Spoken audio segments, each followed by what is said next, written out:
રૂપેશજી, હવે આપણે જો હળદરની અહીં આગળથી કરી લઈએ તો હળદરની સ્થિતિમાં પણ એવું છે કે અહીં આગળથી આપણે આ વર્ષે વાવણીમાં 30 થી 35% વધારો થતા જોયો છે અને અમુક રાજ્યોની અંદર આપણે જે રીતે જોયું છે કે જે વરસાદને કારણે પાકને નુકસાન પણ થયું હતું એવા પણ અહીં આગળથી સમાચાર હતા.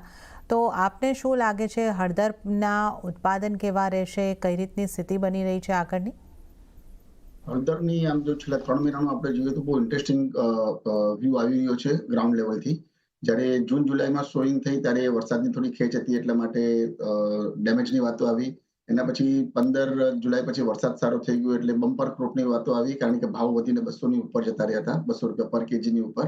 એટલે અગેન પાછું 20 થી 25% વધારાના ની વાતો આવી. પછી નવેમ્બર ડિસેમ્બરમાં પાછો કમોસમી વરસાદ પડવાથી, પર્ટિક્યુલરલી મહારાષ્ટ્રમાં વરસાદ પડવાથી થોડુંક ડેમેજની વાતો આવી.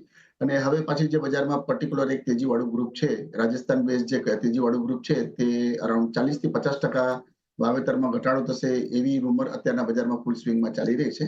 અને એની સીધી અસર અત્યારના બજારના ભાવ સ્થિતિ પર પણ જોવા મળી છે, જે 125-127 થી બોટમ બનાવીને વધીને 156 થઈ 57 થઈને અત્યારે 151-52 ની આસપાસ ચાલી રહ્યું છે. પણ ઓવરઓલ આમ જોવા જઈએ તો મને લાગે છે કે 20 થી 25% ડેફિનેટલી ઘટાડો છે.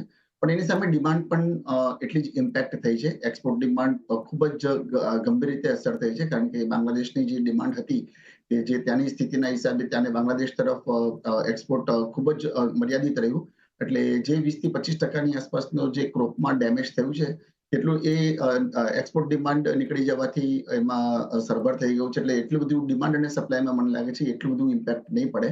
પણ જો બાંગ્લાદેશ તરફથી અગેન પાછી જો ડિમાન્ડ શરૂ થઈ જાય આગામી દિવસોમાં, તો મને લાગે છે એક્સપોર્ટ ડિમાન્ડ જો નીકળી જાય ને, અત્યારે થોડી પૂછપરછ પણ બજારમાં દેખાઈ રહી છે.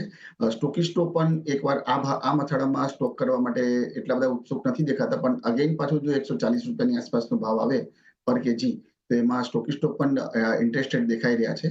ઓવરઓલ જોવા જઈએ તો મને લાગે છે કે 140-145 નું બોટમ સિઝનનું પકડીને ચાલવું જોઈએ. નો ડેફિનેટલી જેમ જેમ 15 ફેબ્રુઆરીથી લઈને 15 એપ્રિલ સુધીમાં નવી આવકો ધીમે ધીમે વધવાની શરૂ થશે, ત્યારે ભાવ થોડા દબાણમાં રહેવા જોઈએ.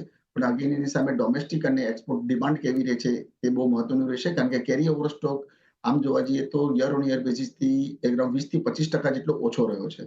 કેરી ઓવર સ્ટોક મર્યાદિત છે. ભાવ નવો વાવેતર 10 થી 15% મિનિમમ જેટલું ઓછું દેખાઈ રહ્યું છે હાલના તબક્કે. જો તેજીવાળાની વાત સાંભળીને 40 થી 50% જેટલું થાય તો મને લાગે છે કે 140-45 નું બોટમ સિઝન દરમિયાન પકડીને ચાલવું જોઈએ. ઉપરમાં જે અત્યારના જે બજારમાં વાતો ચાલી રહી છે એ પ્રમાણે 200 નું મથાળું એકવાર 15 એપ્રિલ સુધી દેખાઈ શકે છે. ઓકે, તો હળદર પર અસર કરતા ખાસા પરિબળોની આપણે અહીં આગળથી વાત કરી. અને રવિજી, આપનો પણ હળદર પર વ્યૂ કયો બની રહ્યો છે? જે રીતે અહીં આગળથી રૂપેશે આપણને સમજાવ્યું કે થોડું ઉત્પાદન ઘટવાની આશંકા છે, પણ સામે જે એક્સપોર્ટની ડિમાન્ડ છે એ પણ ઓછી છે. તો તમે કઈ રીતે જોઈ રહ્યા છો, કઈ રીતની અસર રહેશે અને પ્રાઇસ વાઇઝ આઉટલુક આપનો હળદર પર કઈ રીતનો બની રહ્યો છે?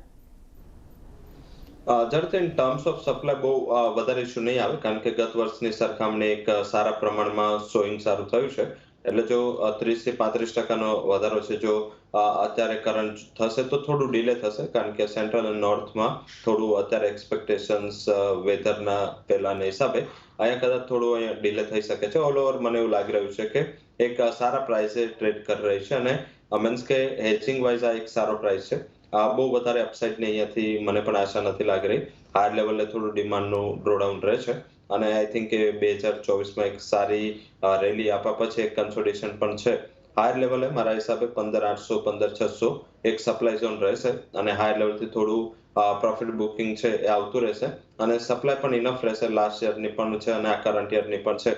જ્યારે પ્રાઇસ ઉપર જશે, ફાર્મર તરફથી સપ્લાય મંડીઓમાં ચાલુ રહેશે, તો મને એવું લાગી રહ્યું છે કે આ એક સપ્લાયના કન્સર્નથી ડિમાન્ડ ડેફિનેટલી ફ્લેટન છે, કે ખાસ એમાં મીન્સ કે ચેન્જીસ નથી, પરંતુ સપ્લાયનું કન્સર્ન કદાચ આગળ જતા પ્રાઇસને હાયર લેવલથી ઊભી રાખી શકે છે. તો થોડું હેજિંગ કરીને ચાલવું જોઈએ. નિયર અબાઉટ ટુ 16,000 આવે તો જે લોકો પાસે ઓલરેડી ફિઝિકલમાં સ્ટોક છે એ લોકો વાયદાથી હેજ કરીને ચાલે. ડાઉનસાઇડ 14,000 14,200 આસપાસ પ્રાઇસીસ ફરીથી જોવા મળી શકે છે.